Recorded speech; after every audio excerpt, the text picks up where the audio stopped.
letting go of some maybe the old paradigm and letting the seismic shift treat us to a ride that we've never had before, so we can connect with people on the phone and in person and kind of celebrate our humanity by having the robot do a safer job of patiently driving in ridiculous conditions. Hello, Seismic Shift listeners. I just wanted to do an intro before you're about to hear this amazing episode with Mark Thompson.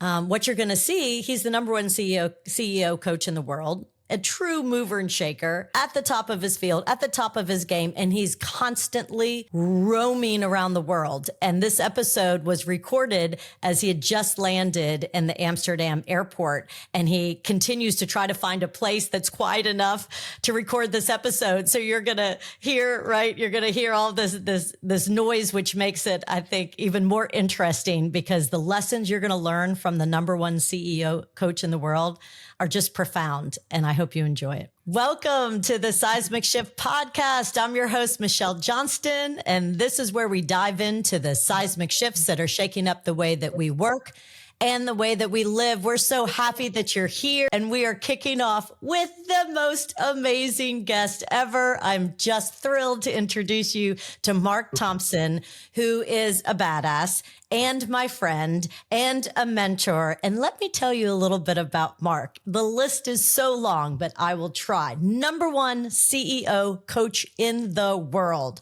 This is a guy who has been in the C-suite of the very top companies that we all have heard of, like Charles Schwab, like Virgin with Richard Branson, like Google, Amazon, Zoox, World Bank, Kraft Heinz. The list goes on. Okay, so now you know he coaches the top CEOs in the world. And he's a best-selling author who's about to release his book called CEO Ready. And he's a producer of Broadway plays. Most importantly, beyond all of that, is he is a beautiful human. And Forbes has described him as having the Midas touch. And I can tell you all that that is true. We talk a lot about when we're deconstructing leadership, right? What's the secret sauce? Mark Thompson has the secret sauce. He has the intellect, the curiosity, the brain power, and the warmth and the heart. And he cares. And that's why he's the #1 CEO coach in the world. Welcome, Mark Thompson. Wow. Well, if my parents were alive, they would love the testimonial. Thank you so much. I feel very deeply touched and blessed to have you and the amazing impact that you're having through the programming and coaching that you do, Michelle. So thanks for the honor of being your friend and partner. Oh my gosh. The honor is mine. So what I would love the listeners to learn about, a couple of things. I want to know, what is it like to coach some of the top CEOs in the world? Like, give us the scoop. What is it like? What are the stories? I then also want to know, what are the seismic shifts that you're seeing? And then after we get through that, we can dive into, I'd love to know about your book and what it takes to be CEO ready. So wherever you want to begin. Well, thank you.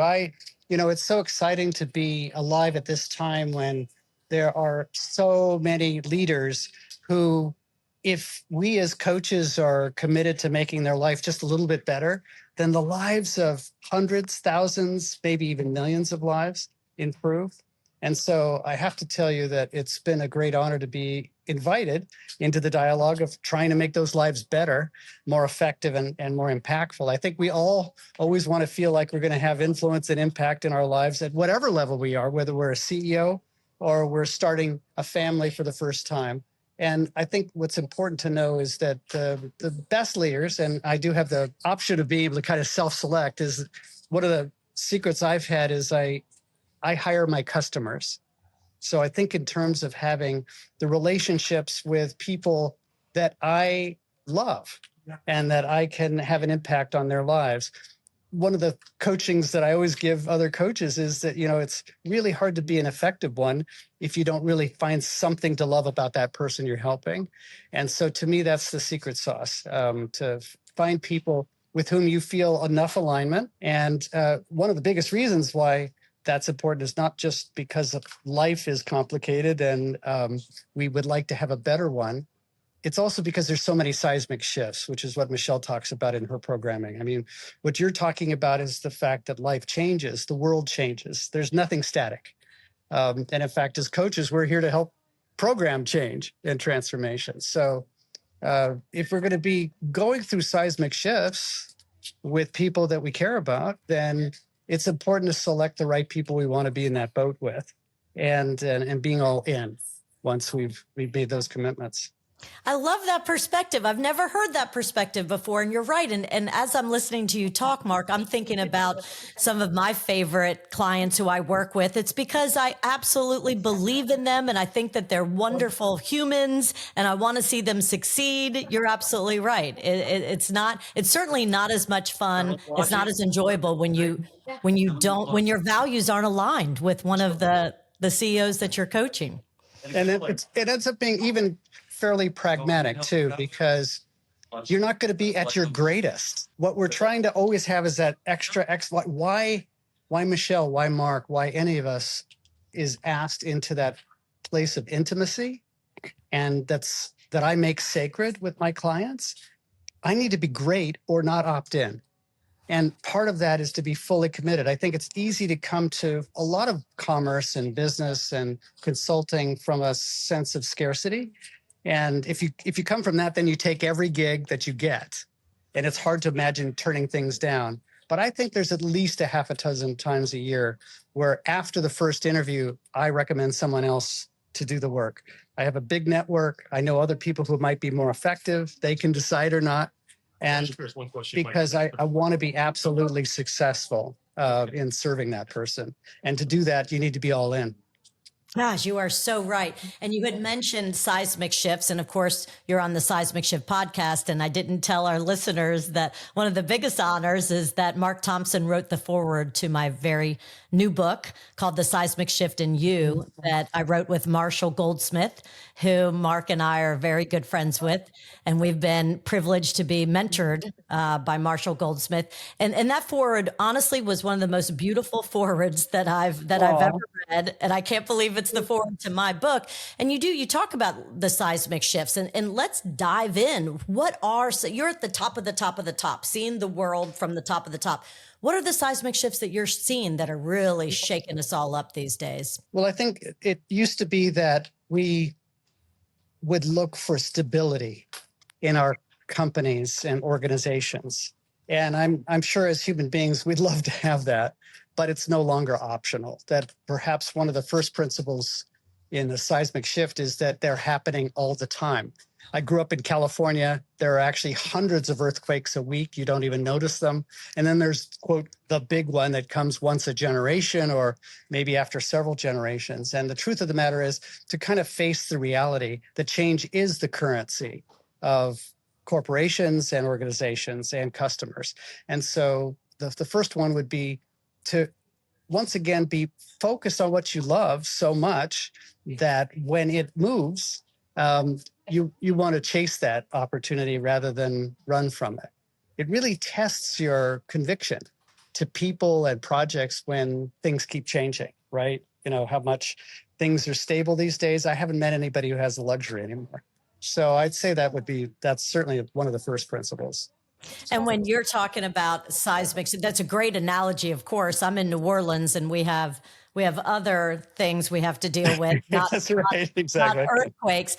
That is a great analogy that there are hundreds of seismic shifts of earthquakes all the time, but then there's the big one. And right now, the big one that we're all talking about is AI and how it's transforming everything. And when I look at the list of your clients, I think one of the coolest seismic shifts that we're all about to experience in the world is driverless vehicles. And Zoox is one of your biggest clients, and R.E.A.D.Y. Can you tell us about Zoox and this new, I think they just launched in Las Vegas. We don't have them here yet in New Orleans. So tell everybody about Zoox. On Wednesday, we all gathered in Las Vegas for the launch of the first kind of fully autonomous driving, 1,000 rides given that day, completely independently. And in places like San Francisco, there's already very significant driverless, vehicles operating. And you kind of wonder how would people feel about that really massive seismic shift. I mean, so when I was growing up, I was all about wanting to be independent as a young man. And so at 16, the first thing I went to do was try to get a driver's license, and thinking of my daughter and her generation, maybe not even bothering until their 20s, just so they could have the independence. But why wouldn't you have someone else do the driving? It's a risky, hard thing to do. So now to take it another leap forward and say that we're going to have driverless cars, that we're going to start to describe ourselves as passengers, not drivers, is a big mental shift. When you think about generations, you think about culture and all of implications. And then you also are taking on, in that case in AI, a deadly weapon, which is an automobile. So you have to be good at it. You have to be very thoughtful. And it's amazing to see what Aisha and Jesse at Zoox have created, an experience where Aisha is CEO, a unicorn herself from Senegal, who's been a serial leader of technology projects, and a woman I hold near and dear, and who's had an impact on technology for years and years. And then Jesse, the incredible scientist from Stanford, who had this idea that we could actually write software to make a car do that. These are seismic shifts of epic cultural and societal proportions. Now, here's the interesting thing. We're starting to notice that there's a huge chunk of folks that rather be in a driverless car. Wow. Who would rather be, of all ages. The feedback has been amazing, because think about now the fact that I can be riding with Michelle, watching her program and having this conversation. I can start to refocus on not just the destination. I can start to refocus on who I'm with. On connection. Connections. On connection. On you and I actually having a conversation versus don't talk to me. I'm trying to merge in this horrible traffic. I can't. Right. Right.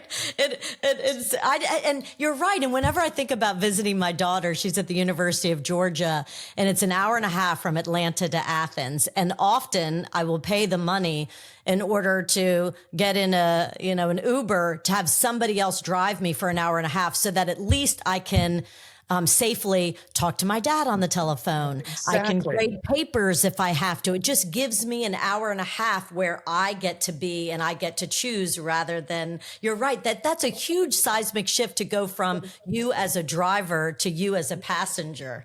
Wow. I never thought about that. When is it going to come to New Orleans? When are we going to get these Zoox? Well, I don't know. I don't know when it's happening in your part of the world. I could say this definitively, that I think with the rate at which people are finding that connection more important than what used to be a false sense of independence. Sitting in traffic is not making me feel like I have very much agency, right? I'm sitting here bumper to bumper. So letting go of maybe the old paradigm and letting the seismic shift treat us to a ride that we've never had before, so we can connect with people on the phone and in person, and kind of celebrate our humanity by having the robot do a safer job of patiently driving in ridiculous conditions. I can remember an early story, Jesse and I were talking about trying to convince the first vehicles to get on the road. And because it was doing all the high math and calculus, the AI looked at all of the characteristics of bicycles coming, pedestrians darting across traffic, hillsides, rainstorms, people following too closely behind you. Just take every moment that might give you road rage and then try to put that into the computer. And it was interesting because the first thing that driverless vehicle did as they were chaperoning it was pull over to the side and say, "This is nuts. I'm not doing this." So that tells you something about the remarkable complexity. It's probably one of the highest order versions of AI being applied. And of course, other places at Amazon, which is their parent company, where we can take a lot of other dangerous driving away. And I think that's making CEOs optimistic, that you can maybe lift things 4 stories high and not worry about that box being too heavy, or an expedition underground being too dangerous, or underwater. So there's lots of jobs that humans would be better off, leaving to the robots, so that we can be specializing in coaching and connection and compassion. Gosh, there are so many cool parallels here of what you're talking about with driverless vehicles and us having to let go of independence and focus more on connection. I mean, right there, I was just talking with the Saints leadership team yesterday, their executive team, and we were talking about this exact thing is the big shift of leadership, right? Is we need all leaders now to kind of get out of their offices more, give up that notion of having to be in charge of everything and the expert on everything, and speaking, here's what you need to do, and creating more connection. So it's a real shift, right? Of letting go of what you thought you had to be as a leader. And if you really want to motivate the generation today, who they really need to know why, they need to be committed to the overall mission, and they need connection with us. You can't just sit in your office and give orders all day. Yeah, it's not something that it never really was a command and control role. And if there was ever a time for us to start to understand that it's about human connection and collaboration, this would be the time. This would be the time. And what a great analogy with the Zoox, the driverless vehicles. And so one of the pictures that I saw when I was looking at your LinkedIn and all of your posts, that you really spend the most time highlighting other people and their accomplishments, is I saw you a picture with Jeff Bezos and, of course, your work with Richard Branson.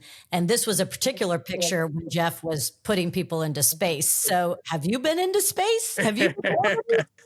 Well, so yes, I've been very excited about the opportunity to see ways in which, you could click on the bucket list that was completed a while ago. I'm into my appendix of bucket lists, and one of those was to do zero-G. And to answer your question directly, I've known both guys for a very long time, since the earliest days at TED.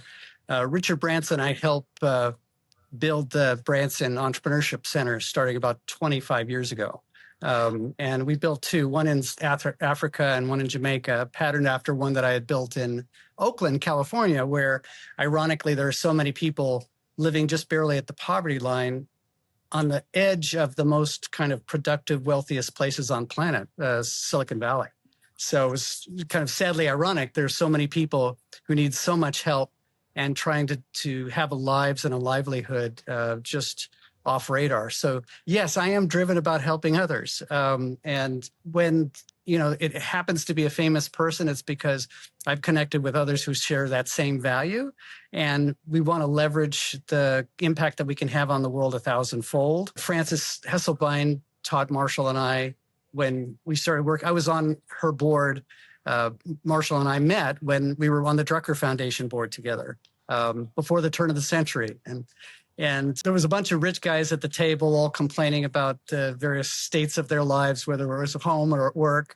And little tiny Frances Hesselbein at the time, who was 85, sitting at the head of the table at the board meeting, said, "Would you guys stop feeling sorry for yourself? You have the opportunity to have the biggest impact on the world in your lives. And that the only answer to happiness for all of you overcompensated executives is to find your service to the world. Get over yourself and get on with making an impact. And it doesn't matter whether you do that for pay, because you might be building a career. You should find something that's of service that has enough value that you can be compensated for.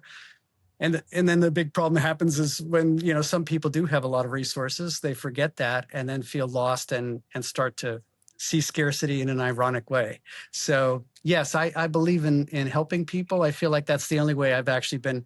You get success by giving it to others, right? By giving it away.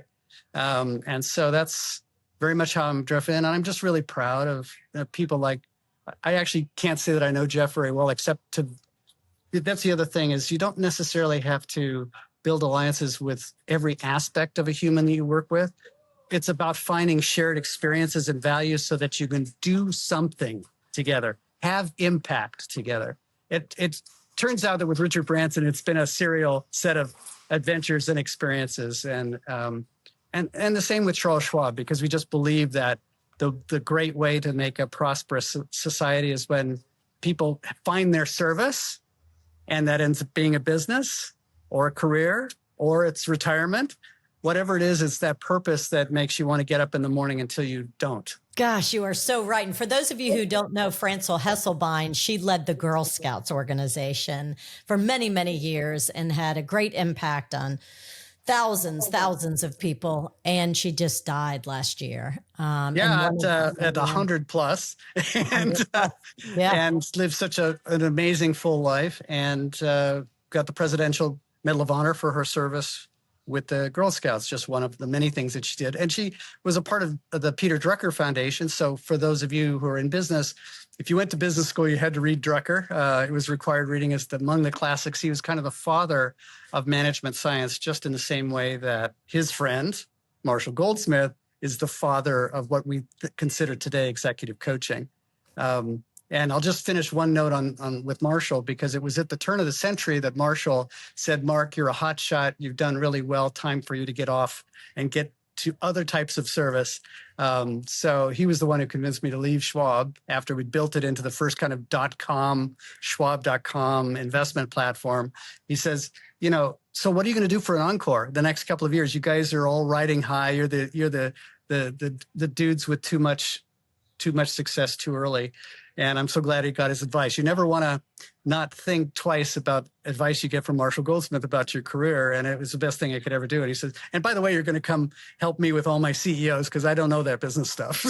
So it was in our enlightened self-interest to become partners now almost 26 years ago. I did not know that Marshall gave you that advice, because you built it into $1 trillion company, Charles Schwab. You were the first chief customer experience officer, right? And then he told you it was time to exit?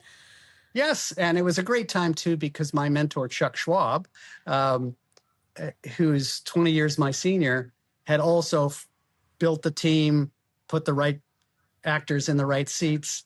And it was time for us to move on. In fact, I had to squirrel up quite a bit of courage, because my last day of work, I didn't tell Marshall this at the time.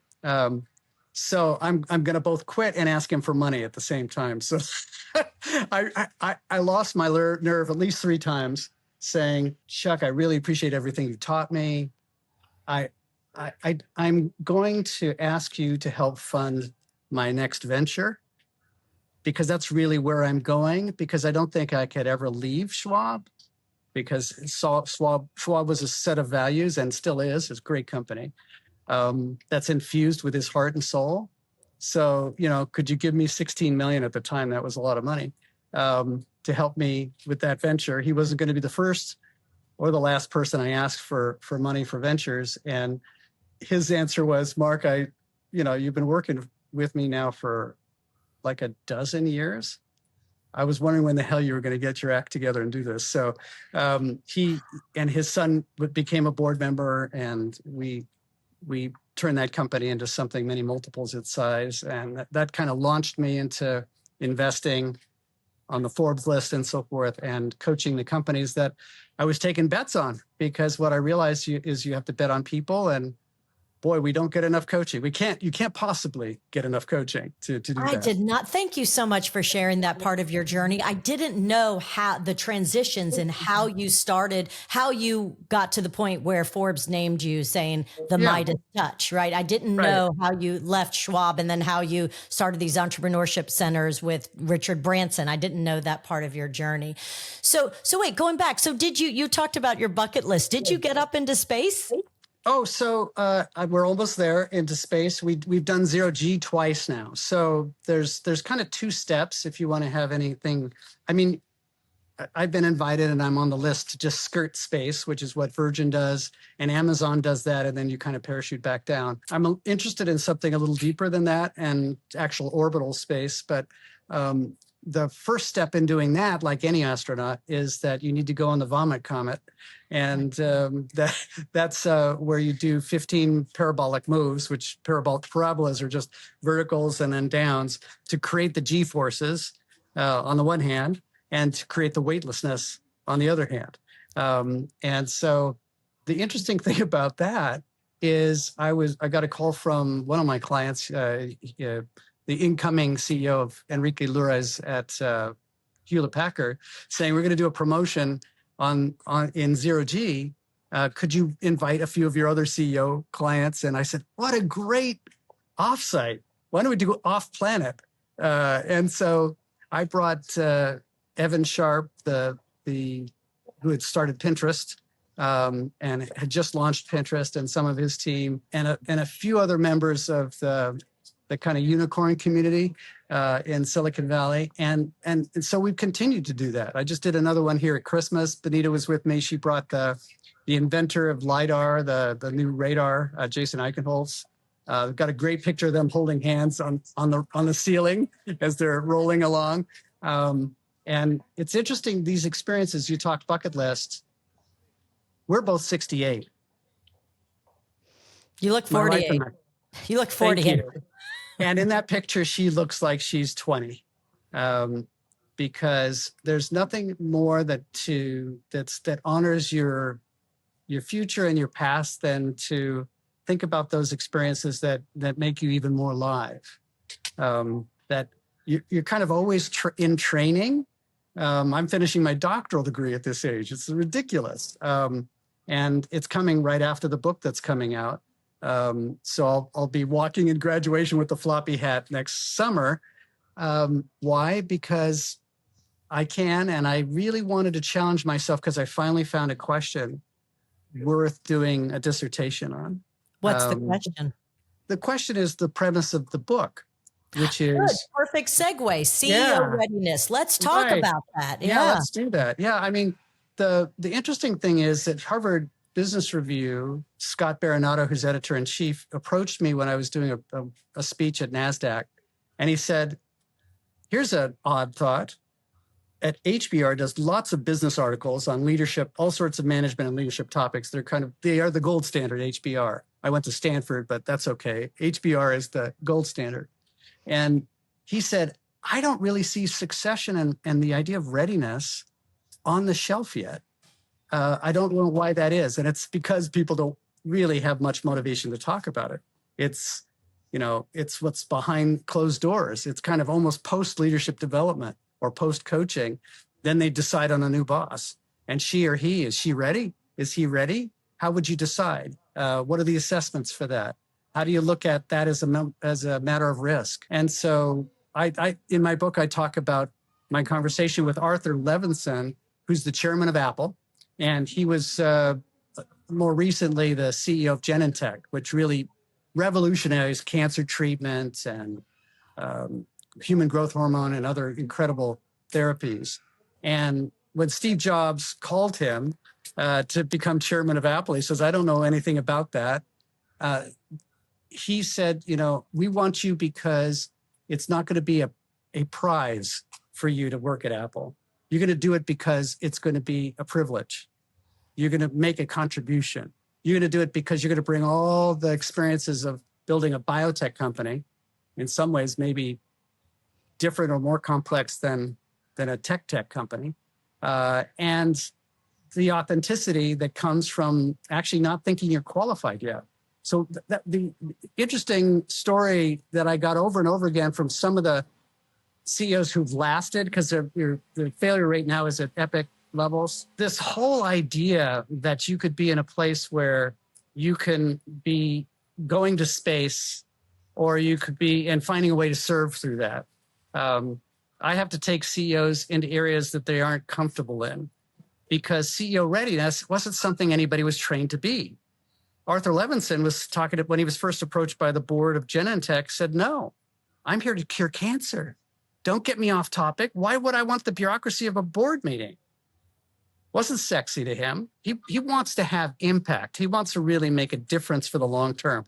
I got into this gig because I was going to actually help people maybe avoid losing family members. So how does this CEO thing help me do that? And his wife, on repeated occasions, has actually helped him see how if he took that promotion, maybe now he could make sure that vision to cure cancer could be funded and served in the ways that he wanted long term, whereas maybe other leaders wouldn't.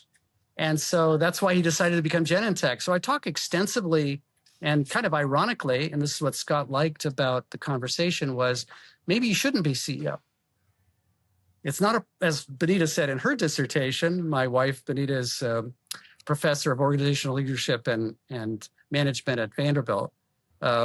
She wrote about the fact that it's an honor to serve, not a prize to be won that you're competing with others on. And I think that is what's misunderstood about stardom, that can also be associated with the celebrity of being a CEO, that it's a huge responsibility, because now you're managing the seismic shifts 24/7. And you have to be agile, you have to be flexible, you have to be willing to learn, and you're never ending your learning process. So that's, I think, part of what I'm doing the dissertation, is also saying I'm going to look at all the evidence, all the literature about this topic, and demonstrate that I know what I know and what I need to continue to learn. Can't your new book by Harvard Business Review, Readiness, CEO Readiness, be your dissertation? It is, in many respects, it is. Yeah. So what the difference is that what you don't have to do in a book that you do need to do in a book are very different. So in a book, I'm talking about the great stories of Arthur Levinson, and I'm naming names. And part of the value is saying, come in the boardroom and hear what the real conversation is about your candidacy. And if you did that, you might realize you're not as ready as you think. So I can give very, very clear, sometimes the brutal truth about whether you should really be considering this. And if you do, realizing that while you've been a hotshot this far, which is why you're on the list, you're now going to be up against competitors who are hotshots too, some of which you don't even know from the outside. And so you need to prepare as if you were really running for office without ever appearing to be running for office, because that's not the right kind of look. So the idea is with CEO Readiness that I can give you this very frank download of my 35 years of experience and name names to the extent that I can get away with that. And in a dissertation, it's really been great because it goes a different direction, which says, so Mark, that's worked for you. So look at all the literature in and around the topic and be a scientist, be a social scientist, and say, in social science, you always find a hypothesis, but it's got to be replicatable by others. What a great mission for me to embed in my legacy. So it's not about Mark continuing to serve. It's about how can Mark teach others to serve the way he did. And that's a learning for me. I found that was a revelation. And that's one of your core values, right? Is continuous learning. And one of the words you just used about legacy, that's got to be something that you coach these CEOs or the executives who are vying to be CEOs, that you got to think about what do you want your legacy to be? And I loved the shift that you talked about and how wives sometimes help with that shift, that, okay, do you want to make more of an impact? Right? Do you really want to help get the funding? And that it's not necessarily, when you get to that level, about celebrity and stardom. It is about serving. So that huge shift. Can we talk a little bit about legacy? Do you have those conversations with the CEOs? Okay. Absolutely. So, one of the conversations I have about being a CEO today is that you have to be, in a sense, both a wartime and a peacetime CEO, because the times are shifting. Sometimes you have to defend the people and the brand. And then other times you need to lead for the customer and listen so much better than your competitors that you could serve better and compete well. So it's a continuously shifting role. Having said that, there's a set of values and a legacy that is really thinking about when you first step in. What do you want the end in mind to be? So today I was doing a seminar, and sometimes I'll bring in either a CEO or some interesting personality who has a lot to say on the topic, because that's what I do. I've done now, maybe 350 interviews in addition to the clients that I have. And I brought in Pau Gasol, who is in the National Basketball Hall of Fame. And the reason I thought about him is because there's a small part of my practices. I work with Venus Williams on her businesses. I'll work with some athletes, Curtis Martin, who's former National Football League Hall of Famer, who's really creating the first private equity firms in sports and entertainment, and also another great values service-driven leader. And so in today's talk, I brought in Pau Gasol, because I wanted to talk about the value of thinking about your team as all-stars. And there's a unique thing about the all-stars. They're the best of the best, but they didn't get to pick who was on the team, which usually when you're on the team, you didn't get to pick who's sitting around the table in the C-suite. But they all have to play full out, and kind of almost regardless of what you think about the other people on the team, you have to think about what the higher mission is. Why have we been brought together to do what we do today?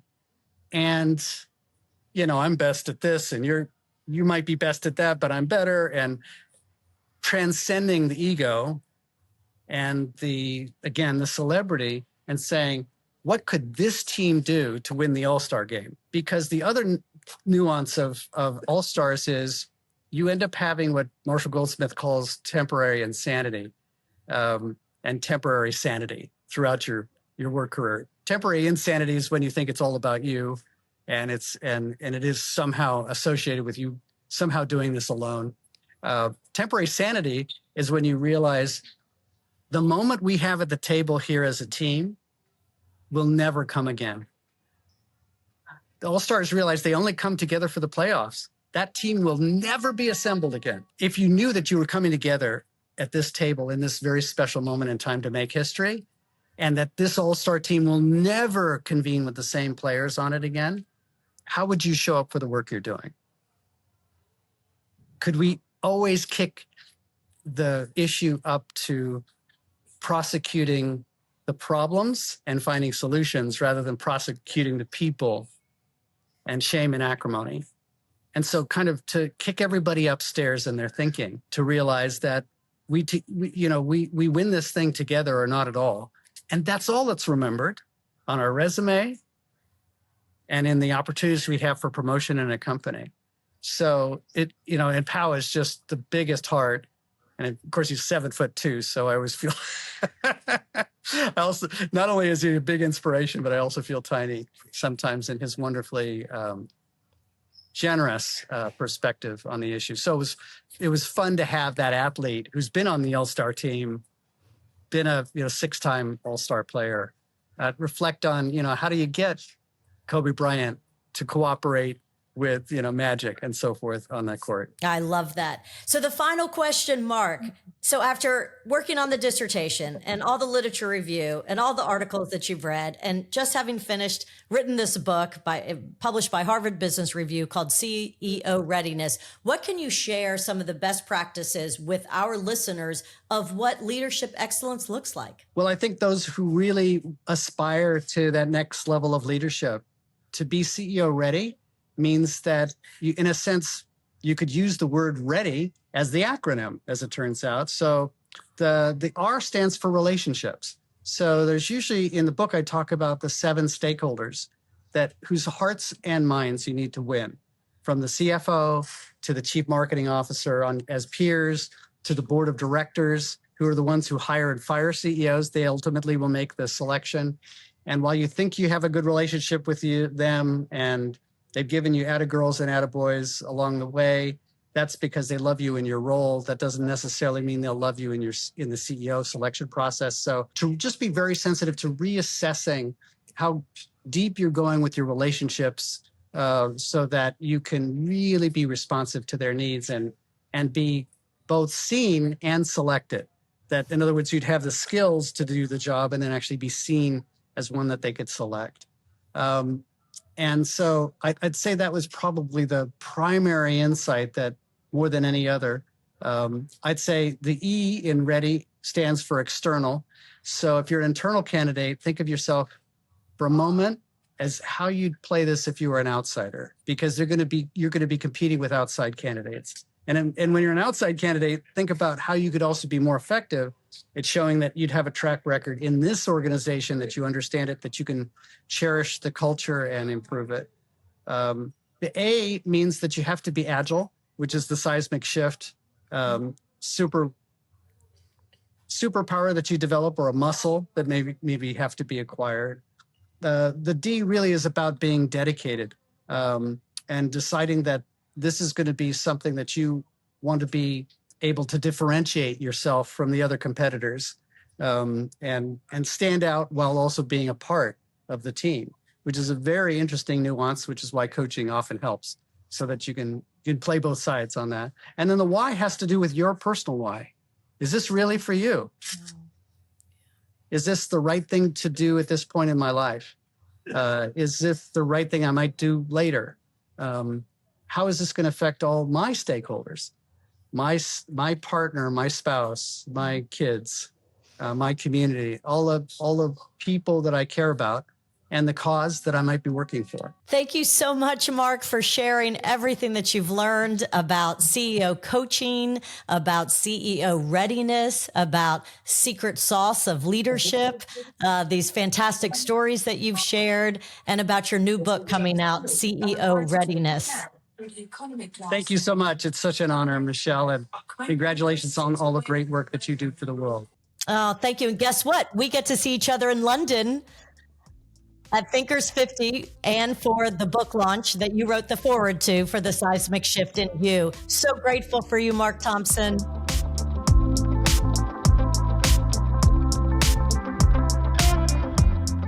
Thank you for joining us on the Seismic Shift. And before you go, can I ask one favor of you? Do you mind sharing today's episode with a leader you know? The power of this conversation is found in your using it and sharing it to create real connection in your life. Lastly, I'd like to thank Loyola University New Orleans for helping bring this content to life.